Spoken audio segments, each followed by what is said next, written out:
दोस्तों नमस्कार। आज का ये वीडियो उन तमाम बैंक मित्रों हेतु है जो बैंक ऑफ बड़ौदा का सीएसपी पॉइंट या क्यूएक्स पॉइंट चला रहे हैं। आज इस वीडियो के माध्यम से हम आपसे बात करेंगे कि नॉन बीएसबीडी या बीएसबीडी जो हम दो अकाउंट हमें बैंक द्वारा खोलने के लिए अनुमति दी गई है। पहले हम ओनली और ओनली बीएसबीडी यानी कि जनधन अकाउंट ही ओपन कर पाते थे, लेकिन बैंक द्वारा हमें सेविंग अकाउंट का भी परमिशन मिला है, जिस हमारे पोर्टल पे उसको अपलोड कर दिया है। बहुत सारे बीसी भाई इसको ओपन भी कर रहे होंगे।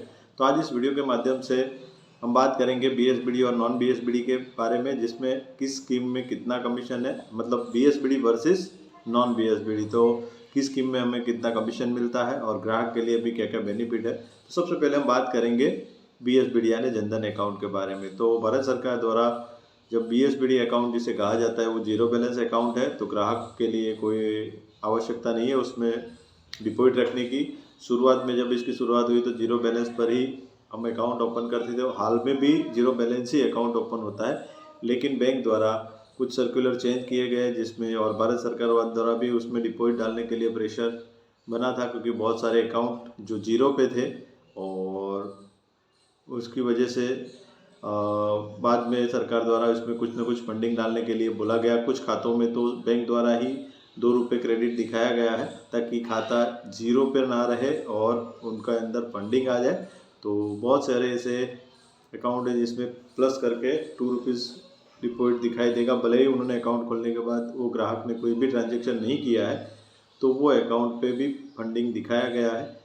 अब बात करेंगे बीएसबीडी अकाउंट में ग्राहक को हाल में क्या दिक्कत आ रही है। तो सबसे पहले तो जब से रशिया यूक्रेन का युद्ध स्टार्ट हुआ था, तब से लेके जो रुपए डेबिट कार्ड की फैसिलिटी है वो कुछ गड़बड़ हो चुकी है और चिप की वजह से कुछ रुपए कार्ड इश्यू नहीं हो रहे थे, जिसकी वजह से ज़्यादातर अकाउंट जो बीसी द्वारा खोले गए थे या खोले जा रहे थे, उन तमाम को रुपए कार्ड नहीं मिलने की वजह से वो ग्राहक बैंक में जाते थे। बैंक द्वारा जो भी कर्मचारी होता था वो यही बताते थे कि भाई जनधन में अभी रुपए कार्ड इश्यू नहीं हो रहा है, तो आपको इस स्कीम कोड चेंज करना पड़ेगा। तो वो ज़्यादातर अकाउंट वापस से सेविंग में कन्वर्ट कराए गए 101 में।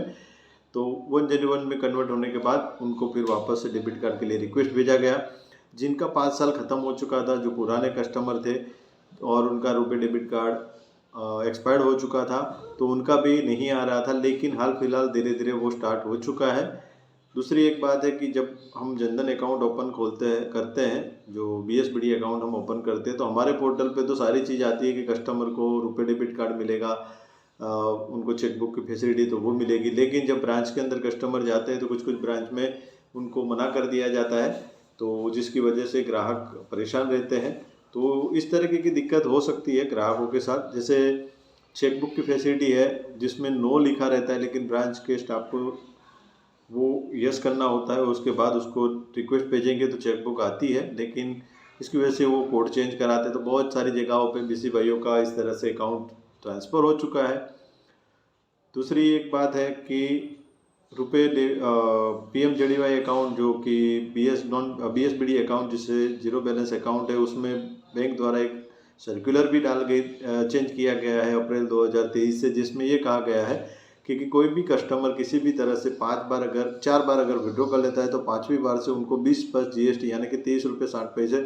आप सभी को मालूम होगा, जो पुराने बीसी है, जो नए बीसी जुड़ रहे हैं उनको शायद पता ना हो, लेकिन पुराने बीसी को पता होगा कि उनके खातों से डेबिट होना स्टार्ट हो चुका है। चाहे वो एटीएम से विड्रॉ कर रहे हो, ब्रांच से कर रहे हो, चाहे वो आईपीएस से कर रहे हो या बीसी पॉइंट से कर रहे हो, कहीं से भी अगर उनके खाते से डेबिट लगता है तो 4 ट्रांजैक्शन के बाद उनके खाते में चार्जेस लगना शुरू हो जाता है। तो ये सब समस्याएं ग्राहक को अब धीरे धीरे बीएसबीडी यानी जनधन अकाउंट में शुरू हो चुकी है। पर्टिकुलर हम बीओबी की बात कर रहे हैं, बाकी अन्य बैंक में क्या फैसिलिटीज़ है, क्या चार्जेस है।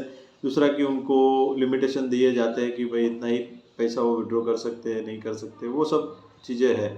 तो ये बीएसबीडी, अब उसके बाद बैंक द्वारा हमें नॉन बीएसबीडी का भी अनुमति दी गई, जिसके ग्राहक को भी सुविधा रहे और बैंक को भी सुविधा रहे कि हमारे पोर्टल से हम सेविंग अकाउंट ओपन कर सके, जिससे वजह से ग्राहक को बैंक में जाना ना पड़े और बैंक में भीड़ कम हो, और वही सारी फैसिलिटी जैसे चेकबुक, एटीएम, सारी रिक्वेस्ट फैसिलिटी हमारे पोर्टल से ही हो जाती है।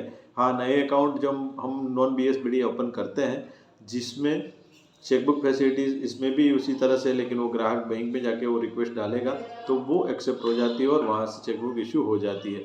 तो नॉन BSBD और BSBD के बारे में ये आपको थोड़ी बहुत जानकारी जो नए BC है उनको नहीं हो तो इसके लिए आपको ये बता दिया। तो अब हम बात करेंगे उसके किस अकाउंट पे हमें कितना कमीशन मिलता है। तो हम जब पहले शुरू में अकाउंट खोलते थे तो जीरो पे भी अगर अकाउंट खोला तो भी बैंक हमें पैसा दे देती थी, लेकिन हाल फिलहाल बैंक द्वारा वो सर्कुलर को चेंज किया गया है और जिस तरह से नया कमीशन स्ट्रक्चर अगर आपके पास पड़ा हो तो ठीक है, नहीं तो आप देख सकते हैं, मैं स्क्रीन के ऊपर रख दूंगा। तो जैसे eKYC ज़्यादातर हमारे eKYC होते हैं, नॉन eKYC हमारे अकाउंट सिस्टम से अभी हो ही नहीं रहे, तो हम ज़्यादातर आधार से ही हम जैसे फिंगरप्रिंट से अकाउंट खोलते हैं तो eKYC ही अकाउंट हो जाते हैं। तो उसमें अगर नॉन फंडेड अकाउंट हम खोलते हैं, अकाउंट ओपन होने के बाद उसमें कोई डिपॉजिट नहीं करते हैं, तो जैसे BSBD अकाउंट की बात करते हैं तो जिसमें हमें 5 रुपये मिलेगा, तो 5 रुपये उसमें से 20% का कॉर्पोरेट BC का निकाल दीजिए तो हमें 4 रुपये ही आएगा हमारे खाते में। तो उस तरह से eKYC नॉन फंडेड अकाउंट पे 5 रुपया ही है, जबकि पहले 0 पे भी हमें पैसा मिल जाता था। दूसरा कि इनिशियल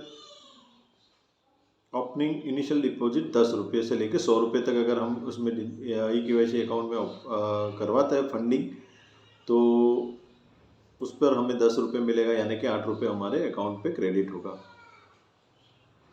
101 रुपये से लेकर 500 रुपये तक हम जब अकाउंट ओपनिंग के साथ करते हैं तो 15 रुपये उस पर हमें कमीशन मिलेगा, और 501 से लेके 750 के बीच में अगर हम अकाउंट में डिपॉजिट करवाते हैं तो 20 रुपया बनेगा। कॉर्पोरेट BC का आपको 20% निकालना है, और उसके बाद है 750 से एबव, तो मैं बार यही है कि 750 रुपये हम डालेंगे तो ही जनधन अकाउंट में हमें 20 रुपया कमीशन मिलेगा, जो पुराने हिसाब से हमें मिलता था। तो ये इस तरह से बैंक द्वारा ये 3-4 पॉइंट डाले गए हैं। तो आप कैसे अकाउंट ओपन करते हैं, कितना फंडिंग से करते हैं, वो आपके ऊपर है। ग्राहक ज़्यादातर मार्केट में यही है कि जनधन अकाउंट यानी जीरो अकाउंट, तो अब ग्राहक के दिमाग में यानी जो भी कस्टमर आते हैं, जो भी अकाउंट ओपनिंग करने आते हैं, उनके दिमाग में यही है जनधन मतलब जीरो। लेकिन उनको हमें समझाना पड़ता है कि जीरो आप रखोगे तो कोई चार्जेस नहीं लगेगा, कोई भी चार्जेस नहीं है, लेकिन आपको इनिशियल डिपॉजिट कुछ ना कुछ उसमें डाल दीजिए ताकि आपका खाता एक्टिव रहे। तो इस तरह से ये मैंने आपको BSBD अकाउंट का बताया। अब कस्टमर को BSBD अकाउंट में कोई चार्जेस नहीं लग रहे हैं, ना ही ATM का, ना ही SMS का, तो ये सारी बेनिफिट्स उनको है, तो ये हम बता सकते हैं। अब बात करेंगे हम नॉन BSBD जो बैंक द्वारा हमें दिया गया है। ये मिनिमम 2000 रुपीज़ डालने के बाद ही अकाउंट होता है। जैसे ही अकाउंट होगा हमारे OD अकाउंट से वो सारा पैसा 2000 रुपये उनके खाते में तुरंत क्रेडिट हो जाता है। तो इस चीज़ में आप ध्यान में रखें।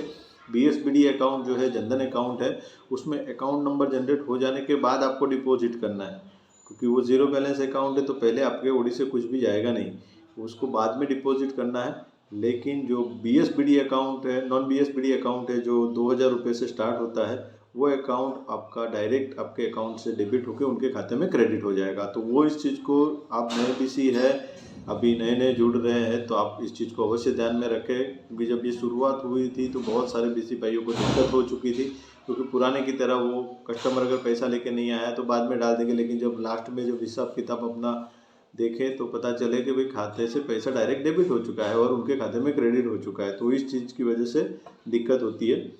तो नॉन BSBD अकाउंट में जैसे हम बात करते हैं कि उनको सारे चार्जेस लगेंगे, SMS का भी लगेगा, ATM का भी लगेगा, और नॉन बैलेंस नहीं रखेंगे तो क्वार्टरली एवरेज बैलेंस जो उनको रखना है मिनिमम 2000, तो यार ग्रामीण क्षेत्र में है तो आपको 1000, तो इस चीज़ से आपको अवगत कराना पड़ेगा।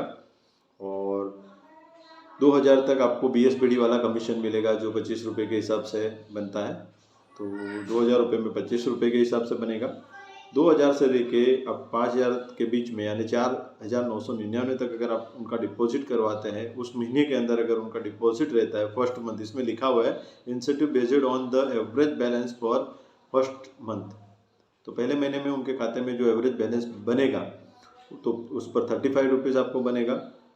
उसके बाद है 5000 से लेके 9999 10,000 रुपये में 1 रुपया कम, तो इतना अगर एवरेज बैलेंस बनता है तो 50 रुपये कमीशन बनता है।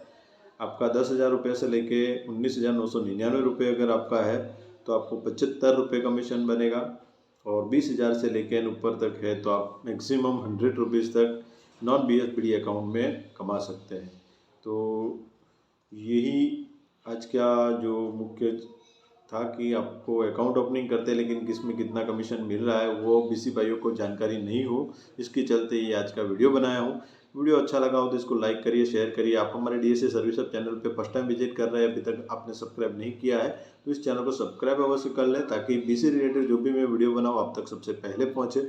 मिलेंगे नए वीडियो में, तब तक के लिए धन्यवाद।